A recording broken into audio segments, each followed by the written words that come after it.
A very warm good evening to you wherever you are. This is TBC News, our top stories.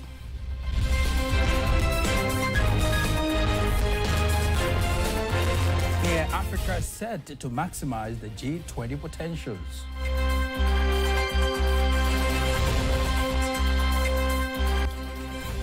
Prime Minister reinforces digital business transformation.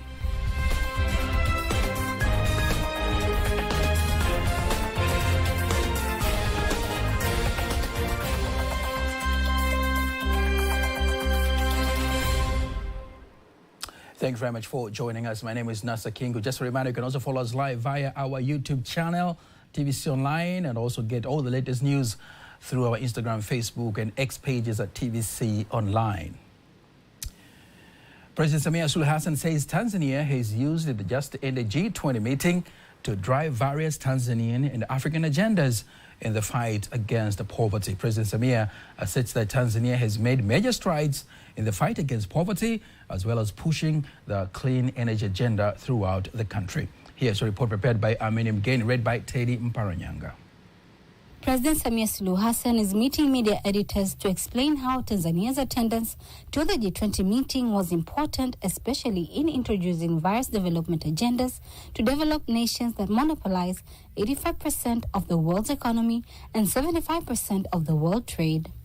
She used the meeting to urge other developed nations to support the efforts of developing nations in modern agriculture transformation, rural electrification, and combat against poverty, insisting that Tanzania has sufficient food. When we were given the opportunity to speak on this, we discussed the actual situation in Tanzania, stating that if we continue in this condition without being affected by any climate change events, Tanzania can be self-sufficient in food by 128%, and we could even sell to others. But we have the capacity to produce more and could feed our neighbors, the African continent, and even countries abroad. For example, right now as we are here, there are horticultural products that Tanzania is exporting to Europe. Furthermore, President Samia also held various meetings in sideline to the main G20 summit, which have proved to benefit Tanzania. However, I met with the World Bank and we discussed issues that concern us and them negatively regarding our projects. He assured me that the board is meeting soon and will provide us with funding for SGR and IDA 25 replenishment, but he also asked me to talk to some countries that have not performed well because they contacted me when we were doing the replenishment for FDB, and I spoke to those countries and they contributed. On top of that, she used the meeting to introduce the agenda of clean cooking energy, urging the developed countries to ensure that Africa realizes its dream of having reliable energy. And I urge everyone to support us in ensuring that many people in Africa have access to electricity from all these sources, water, solar, wind, so that we can obtain electricity, so that citizens can use electricity to cook, and also cook using clean energy. It is a meeting that is mentioned to position Tanzania better, to influence and attract developed countries to support countries' basic agendas, while more investors are attracted to come and invest. President Samia Suluhu Hassan says the invitation for Tanzania to attend the meeting is a result of ongoing major economic reforms in the country. We move now to Zanzibar, where the president of Zanzibar, Dr. Hussein Ali Mwinyi, has identified his government's strategies on economic growth, insisting that his government continues to create a friendly business environment for all traders who use the port of Zanzibar. Dr. Mwinyi made the remarks when he was witnessing the signing of the Port of Zanzibar's Improvement Charter, which will be implemented by the public and private companies, Tony Blair Institute, in collaboration with the government of Zanzibar. Niwahakikishie wadau wote kwamba serikali imedhamiria kwa dhati kabisa kuimarisha utoaji wa huduma za bandari. I would like to assure all stakeholders that the government is determined to strengthen the provision of port services by facilitating the load and unloading of containers in our ports across the country. The government's strategies for the development of the economy in Zanzibar are progressing well by providing businessmen with a friendly environment. Currently, the government expects to start the construction of an integrated port of Manga on the coast, where the port will be able to serve large cargo ships as well as oil and gas ships. The government will continue to cooperate with all stakeholders to develop the port sector in this country. Among the plans we have is to strengthen the ports of Malindi and Fumba on the side of Unguja and Pemba. Speaking on the issue of loading and unloading containers at the port, President Dr. Mwenye has assured the traders that his government is determined to improve the services by simplifying the process in all ports. Ujenzi, mawasiliano na uchukuzi imedhamiria kuendesha huduma za bandari kwa ufanisi zaidi. The government, through the Ministry of Construction, Communications and Transport, is determined to run the port services more efficiently, considering that the port is the main door to our country's economy. The government is committed to improve the provision of port services in Zanzibar, as well as to reduce the cost of goods imported in the country due to the low efficiency of our ports at present. This program will increase the efficiency of our ports and thus reduce the cost of cargo brought into the country. Let's move now to the business sector, where the Prime Minister Kassim Majaliwa has directed that the new curricula that should take into account global economic changes and technological advancements. He issued the directive earlier today when he was representing President Samia Suluhu Hassan at the opening of the 5th Business and Economic Development Conference held in Dodoma. Here are more details. The Prime Minister insists that it is important to maximize on the use of technology to improve business education in the country and use internet to provide business trainings and to expand the use of modern technology in business and entrepreneurship. Continue strengthening and improving business education system at all levels of schools and colleges, ensuring that they meet the demands of the job market that we aspire to reach today. Encourage curricula that support economic changes and technological development. Education institutions and those providing business training should ensure that promote collaboration with the private sector to identify the actual market needs and provide training and education that align with the changes in the business sector. On the other hand, the Minister of Industry and Trade, Dr. Suleimani Jafo, says the conference will help to raise discussions that will enable to identify challenges and opportunities that will help the country excel in the business and economic sector. Hapa leo ni kongamano maalum la kitafiti, lakini here today is a special research conference focusing on the agenda of enabling business environments and inclusive development. Today, we will receive approximately 140 presentations or research studies is from distinguished scholars at various levels. But the main direction is that the country will have developmental opportunities, especially through research, because without research, we cannot achieve success. CBE has decided to focus on that area. Let's meet, discuss, exchange ideas, identify challenges and opportunities. The government has urged the educational and business training institutions to ensure that they seek cooperation with the private sector to help identify the real needs of the market and provide relevant trainings and education that are in line with the changes in the business sector. Government leaders and energy sector stakeholders call on policy, legal and administrative reforms to facilitate business partnerships between Tanzanian and Ugandan business owners in the East African Crude Oil Pipeline Project, EACOP. They made the call during the stakeholders meeting from Uganda and Tanzania, aiming at exploring partnership opportunities between Ugandan and Tanzanian companies so that they can fully benefit from the project, where the laws in both countries are cited to be one of the major obstacles. Any other thing in life, there has been a few challenges, especially there have been teething challenges. It's a whole new project. Oil and gas is new for East Africa, and us beginning and us starting has had its teething challenges, some of the challenges being in bidding, as well as contract management and sustainability, being able to maintain the supply and, after winning contracts. EACOP is one of the opportunity. But in Tanzania, for example, we have a lot of opportunities. from upstream, midstream, downstream. Upstream, we have the exploration. We are undertaking exploration in some of our basins.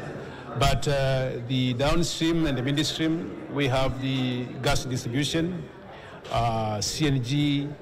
We are inviting investors to invest in the construction of CNG. Both governments, both Tanzania and Uganda, should remove all barriers that hinder both people to do business smoothly. The East African crude oil pipeline project has reached 47.1%, where it is expected that by the year 2026, the transportation of crude oil will begin from Uganda. Chief Executive Officer of the Capital Markets and Securities Authority, Nicodemus Mkama, urges investors and stakeholders to capitalize on the financial inclusion opportunities by designing user-friendly products and services. Here are more details. He made the call during the official launch of M-Wekeza, a mobile investment platform. The platform has been introduced in partnership with Sanlam Investment and M-Pesa, which allows individuals in both rural and urban areas to conveniently access investment opportunities.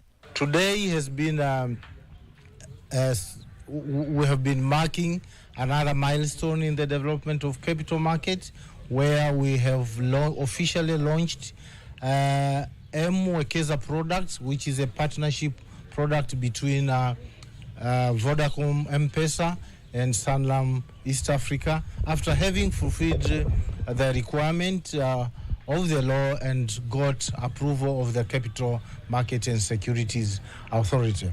So these products provides an opportunity to individual investors as well as groups, where they can now invest using their mobile phones. During the event, Epic Magbeteni, M-Commerce Director, highlighted that as part of promoting financial inclusion, the platform offers a minimum investment amount of 10,000 Tanzania shillings with an annual interest rate of 13%. He also emphasized the company's commitment to educating communities on the platform's usage and potential profits. Today we've launched, it's a campaign that will be going on. You hear more from us in radios, televisions, but mostly you will hear us in a lot of engagement. So we are partnered influencers in the financial sector. People usually engage with society to train them out, financial wellness and so forth. So this will be one of the products that also be trained. So we have partnership. Now we're looking at partnering with more than 100 certified financial trainers. The Judicial Service Commission Secretary of Tanzania, who is also High Court Administrator, Professor Elisante Ole Gabriel, says that in the first quarter of the year, the Tanzanian court has managed to collect 99.3% of the pending collections in effort to provide good services to the Tanzanian citizens. Here, more details with Emmanuel Samuel. Speaking to journalists in Dar es Salaam, immediately after the Court Service Commission meeting, aiming to evaluate the implementation of the state budget for the first quarter of the year, Professor Elisante insisted that the success recorded has been attributed to the major improvements made in the ICT system within the court. As you now know, Judiciary is the first public institution in the usage of ICT, including artificial intelligence.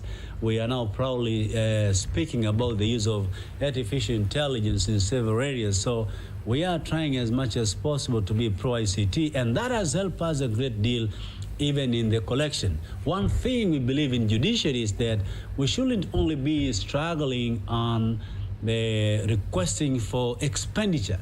I think as and when we can also make collection to increase the revenue base of the government basket, that helps a great deal to make sure that then the government can also implement its plans accordingly and according to the plans. Furthermore, Professor Elisante thanked the government for continuing to support the court in obtaining sufficient human resources, including funds amounting to 14.3 billion shillings for the construction of the Court Service Commission building in Dodoma, which is now at 98%.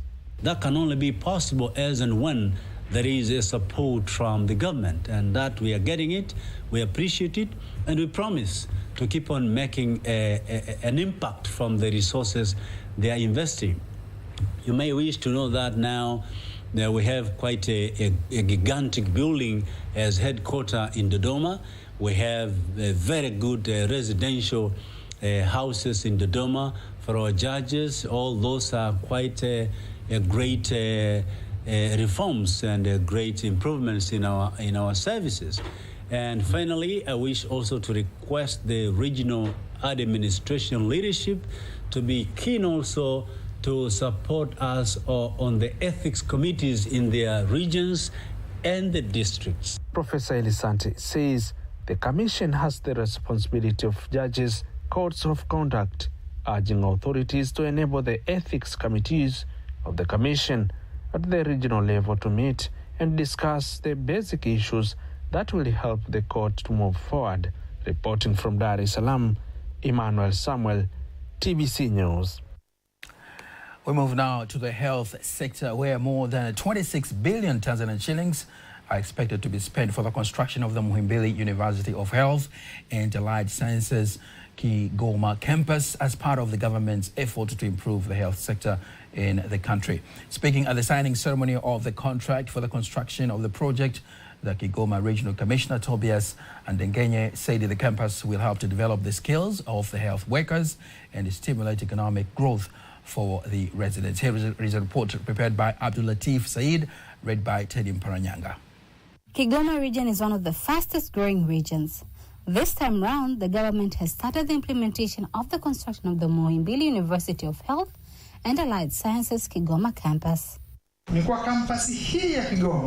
When this campus is 100% complete, it will have the capacity to admit approximately 5,673 students. This project is being implemented by Chinese company MS Jiangxi International and Technical Limited and is expected to be completed by June 2026.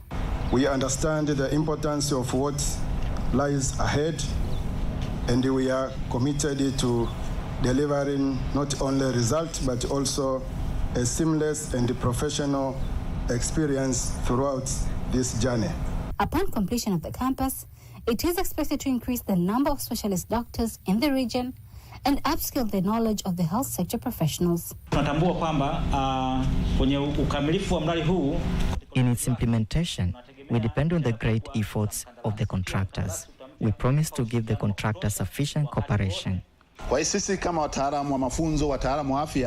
As health experts, we see that we have a lot of things to do in research, where the answers will now lead to improving the guidelines, but also improving the treatment and diagnosis of diseases for the people of Kigoma and neighboring regions. Tobias Ndengenye is the Kigoma Regional Commissioner, and he is here to witness the signing ceremony, urging the residents to maximize on the opportunity.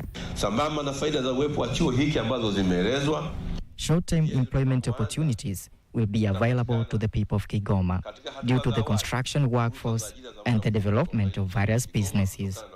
I ask my brothers who are natives of this region to take advantage of this opportunity.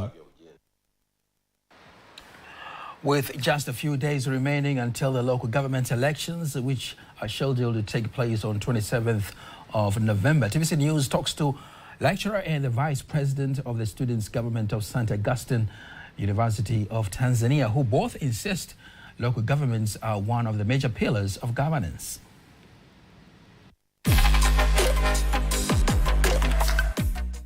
that reason, that we are starting a program here in South on strategic, historical, and African studies, mainly because we want the young generation now to take seriously the challenges of building a nation and not of being chawa to politicians. Unless that is done, And the elections is about selecting a leader who is a mtumishi to people. It is not like now. It is like election politics is business. If I occupy certain position, all the grassroots are your slaves. They will make sure that you win, you continue winning, you get more money, but not more service to people. So that mentality must stop now. And it is very important for voters to vote for that and demonstrate that. They elect someone whom they can command what to do.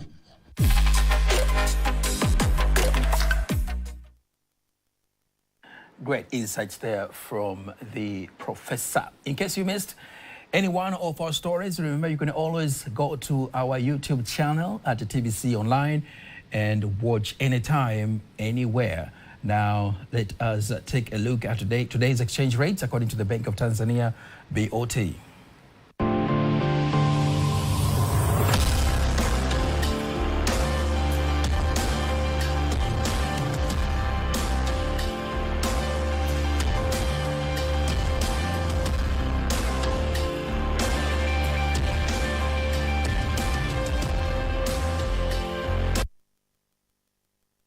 Don't miss TBC News every weekday to know all the latest in exchange rates. Time now for all the latest in international news.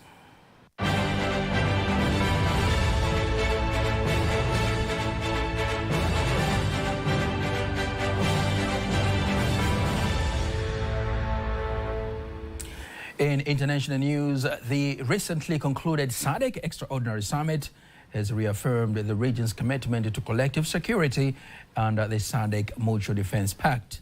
As part of this commitment, SADC has decided to extend its peacekeeping mission in the Democratic Republic of Congo.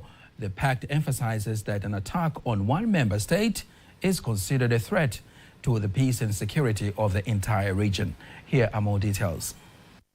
The extension of SADC's peacekeeping mission in the Eastern Democratic Republic of Congo for another year is consistent with the provisions of the Mutual Defense Pact. The ripple effect of the conflict has been the deteriorating humanitarian situation, and the summit reiterated SADC's support to the government of DRC for the achievement of lasting peace.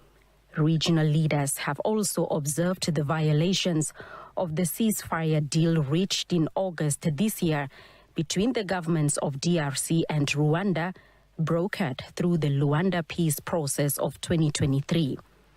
This notwithstanding, the reported violations of the ceasefire by some parties to the agreement are worrisome and should be treated with the contempt they deserve. We had hoped that the ceasefire would create an opportunity for progress, enable enhanced solution-based dialogue between the parties, and facilitate seamless flow of humanitarian support to those who are at the receiving end of the armed conflict. We reiterate the clarion call for all parties to observe all the stated obligations of the ceasefire. Meanwhile, the violence that erupted immediately after the elections in Mozambique also formed part of the deliberations at the SADC Extraordinary Summit. President Jacinto Nyusi of Mozambique presented the report of the situation that has seen hundreds protesting against the election results, which they say were rigged. SADC says it would work through the organ on politics, defense and security cooperation to ensure peace, security and stability in the natural gas-rich country. Undoubtedly, peace is the cornerstone of all our collective endeavors towards sustainable development and our regional integration agenda. It is therefore our collective and weighty responsibility to do all we can to address the common threats that jeopardize peace and security in our region. Let us remain steadfast as we face head-on the various impediments to the security and the well-being of our peoples. Now let's join Lulu Muhammad with other latest international news. Negotiators in COP29 in Baku are racing to agree in new climate funding before the UN conference ends today. Developing countries are calling for up to $1.3 trillion a year by 2030, with at least $500 billion coming from developed countries to finance climate action and adaptation to climate change. UN Secretary General Antonio Guterres has called for a surge in finance as he spoke near the conclusion. COP29 started on 11th November and will conclude today in Baku, Azerbaijan.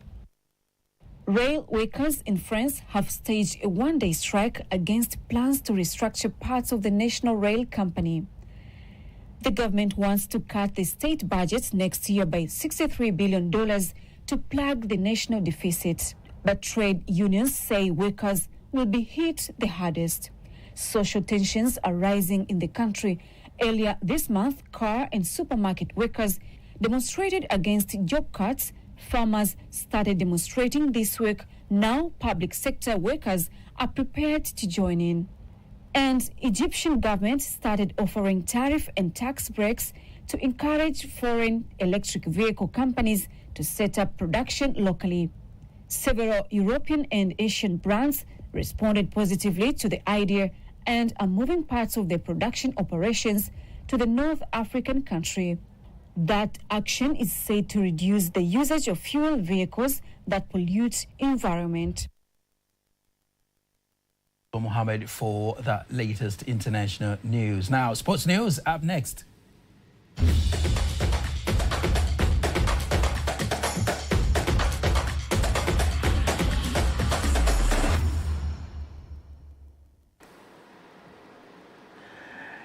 In sports news, Simba Sports Club is now 4 points at the top of the Tanzania Premier League table after defeating Pamba Jiji FC by a goal to nil at CCM Kirumba Stadium in Mwanza in a match surrounded by many controversies outside the pitch before the game started. Simba scored only one goal through penalty kick converted by striker Lionel Ateba in the 23rd minute after Pamba GGFC centre-back committed a foul in the penalty area.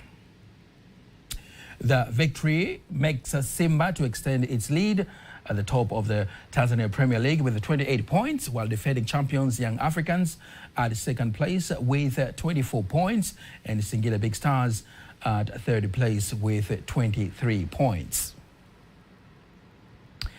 In other news, Azam FC head coach Rachid Tauchi believes that his players had enough time to prepare for the Tanzania Premier League matches, so they are ready to win their game against Kagera Sugar and collect all 3 important points. Tosi adds that until now, the morale of his players is high and they are ready to defeat their rivals Kagera Sugar, while Kagera Sugar head coach insists that his players are better tactically and ready to face Azam FC with discipline. Because we have potentiality, we have quality, we have talent, and the players are smart, and we have a good spirit in our club. Alhamdulillah. Football is about work rate. Football is about work rate, and it's 90 minutes game. You touch the ball straight 2 minutes. Yani 89 dakika you are running. More of work rate.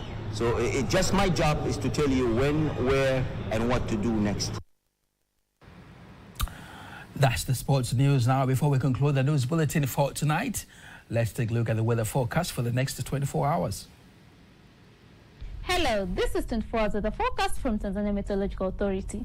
Starting from tonight, 9 p.m. The state of the lake and the state of the sea is expected to be slight. And we expect chance of rainfall over most parts of the country. And this comes with an advisory of severe weather, of which Tanzania Meteorological Authority has issued an advisory of period of heavy rains over some few areas of Lake Victoria Basin and western parts of the country. And now let us see of the weather details. And this is what we expect for tonight. For Lake Victoria Basin, western parts of the country, Rukwa region, we expect part cloud condition, thunder showers over a few areas. And the remaining parts of the country is expected to be dry. And now let us see of what we expect for tomorrow. For Lake Victoria Basin, western parts of the country, Rukwa region, we expect cloud condition, thunder showers over a few areas, and sun intervals. For Songwe, Mbeya, Iringa, Njombe, Singida, northeastern highlands, we expect part cloud condition, thunder showers over a few areas, and sun periods. For Dodoma, Tanga, together with Pemba and Unguja Isos, we expect part cloud condition, rain showers over a few areas, and sun periods. For Dar es Salaam and Pwani, including Mafia Isos, we expect part cloud condition, light rain showers over a few areas, and sun periods. For Morogoro, southern region, and southern coast, we expect part cloud condition and sun periods. And now let us take a look of the next 4 days weather forecast. Dar es Salaam, we expect sun periods and thunder showers. Dodoma, we expect thunder showers and rain showers. From Mbeya region, we expect thunder showers and rain showers. For Mwanza, we expect thunder showers. For Kilimanjaro, we expect thunder showers and light rain. Morogoro, we expect sun periods and light rain. Arusha, we expect thunder showers and light rain. And that's all for today. Make sure to catch up again tomorrow. From Tanzania Meteorological Authority, my name is Mariam Faris. Bye-bye. And that marks the end of the news bulletin for tonight. Don't miss our next bulletin in Kiswahili at 11 p.m. On behalf of the whole team, thank you very much for watching. My name is Nasa Kingu, and we wish you a good night.